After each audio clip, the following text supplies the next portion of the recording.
देखो, अभी multi agency centre news में है क्योंकि केंद्र सरकार ये कह रही है कि जो स्टेट के मल्टी एजेंसी सेंटर्स हैं, मैक है, उनके माध्यम से ज़्यादा जो खुफिया जानकारी है उसको साझा करना चाहिए, उसको एक दूसरे को देना चाहिए।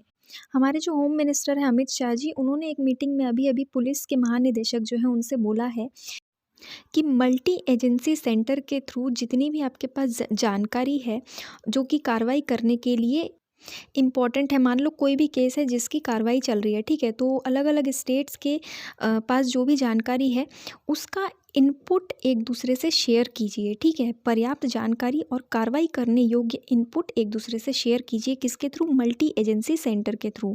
ऐसा किसने कहा है? हमारे होम मिनिस्टर ने कहा है। इसीलिए एमएसी जो है वो न्यूज़ में आ गया। एमएसी का फुल फॉर्म है मल्टी एजेंसी सेंटर, ठीक है? इसका फॉर्मेशन हुआ था 2001 में कारगिल वॉर के बाद। और जब 2008 में 26/11 का जो हमला था वो मुंबई में जब हुआ आतंकी हमला, उसके बाद इसको और ज़्यादा स्ट्रॉन्ग कर दिया गया, ठीक है?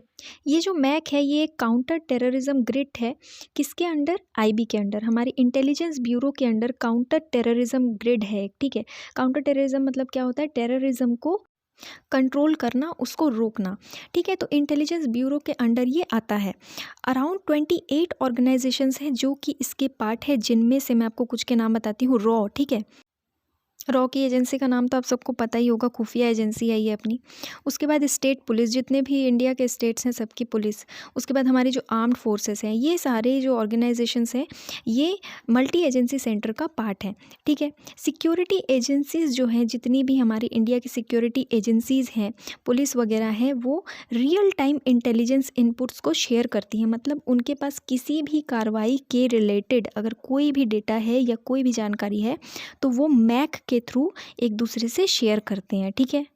अभी बैठक इसलिए लेनी पड़ गई क्योंकि ऐसा कहा जा रहा है कि इतनी अच्छी जो मल्टी एजेंसी सेंटर है उसको बनाया गया है, लेकिन पूरी तरीके से इसको इफ़ेक्टिवली इम्प्लीमेंट नहीं किया गया है, ठीक है? इसके थ्रू जो जानकारियाँ हैं उसको भी बहुत ही कम राज्य सरकार जो है वो शेयर कर रही हैं, ठीक है? हिचकिचाती हैं, ऐसा कहा जा रहा है।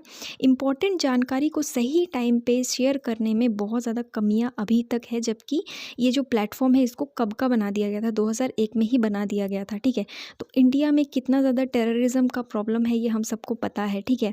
तो इसके बीच में अगर आपको किसी भी तरीके की कोई भी स्टेट को जानकारी मिल रही है और इतना अच्छा प्लेटफॉर्म इसके लिए बनाया गया है कि आप रियल टाइम इंटेलिजेंस शेयर कर सकते हैं, इनपुट शेयर कर सकते हैं, फिर भी आपको हिचकिचाहट हो रही है, तो इसके लिए एक बैठक अभी करी गई थी, ताकि स्टेट और सेंटर के बीच में तालमेल बना रहे, ठीक है? देखो, 2020 में एक कमेटी की रिपोर्ट आई थी, उसमें जब इंटेलिजेंस ब्यूरो के डायरेक्टर अरविंद कुमार ने बताया था कि मल्टी एजेंसी सेंटर इंडिया में आतंकवाद को रोकने के लिए एक ग्रिड है, जिसका बहुत ही इम्पॉर्टेंट पॉइंट है कि ये बहुत अच्छी तरीके से काम कर रहा है। ये उस टाइम 2020 में इंटेलिजेंस ब्यूरो के डायरेक्टर ने बोला बोला था। लेकिन जब उनसे ये सवाल पूछा गया कि क्या स्टेट्स इसमें सपोर्ट कर रही हैं, तो उन्होंने बोला था ज़्यादातर राज्य जो हैं, ज़्यादातर स्टेट्स जो हैं वो मल्टी एजेंसी सेंटर के साथ अपनी खुफिया जानकारी को शेयर करने के लिए बहुत ज़्यादा हिचकिचाते हैं, ठीक है? तो इसी चीज़ को लेकर अभी बैठक हुई थी, तो मल्टी एजेंसी सेंटर चर्चा में आ गया, तो इसीलिए आपके लिए इसको जानना ज़रूरी है। देखो, इसका जो हेडक्वार्टर है वो दिल्ली में है। जितने भी स्टेट्स हैं सबकी राजधानी में एक रीजनल मल्टी एजेंसी सेंटर है, जहाँ हर 24 घंटे में जो भी इनपुट प्राप्त होता है उसको रिसर्च करने के लिए डेली बैठक होती है, ठीक है? हर रीजन में, मतलब हर स्टेट में जो रीजनल मल्टी एजेंसी सेंटर है वहाँ पर हर 24 घंटे को हर 24 घंटे में जो इनपुट डेटा मिलता है उसके लिए बैठक की जाती है, उसका रिसर्च किया जाता है, एनालिसिस किया जाता है कि क्या क्या डेटा हमको आज मिला है, क्या क्या जानकारी हमको आज मिली है, ठीक है? तो मल्टी एजेंसी सेंटर क्या है ये हमने डिटेल में डिस्कस कर लिया है। और अगर आपको कोई शॉर्ट में पूछे तो आप बता सकते हो, ये एक काउंटर टेररिज्म ग्रिड है जो कि इंटेलिजेंस ब्यूरो के अंडर आता है। इसको कारगिल वॉर के बाद बनाया गया था 2001 में, जिसको 26/11 का जो मुंबई में टेरर अटैक हुआ था उसके बाद और ज़्यादा स्ट्रॉन्ग किया गया है। लेकिन स्टेट्स जो है वो सेंटर के साथ डेटा शेयर करने में थोड़ा हिचकिचा रहे थे, जिसके लिए अभी अभी अमित शाह जी ने बैठक ली है कि इतना अच्छा अगर आपके पास कोई प्लेटफॉर्म है जिसके थ्रू आप रियल टाइम इंटेलिजेंस शेयर कर सकते हो, इंटेलिजेंस इनपुट शेयर कर सकते हो, तो आपको इसका ज़्यादा से ज़्यादा यूज़ करना चाहिए।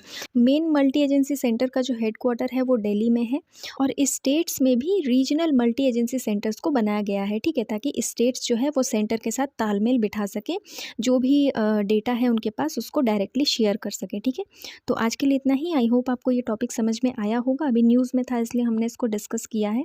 अगर कोई भी डाउट या कन्फ्यूजन हो तो आप मुझे कमेंट बॉक्स में पूछ सकते हैं। Thank you.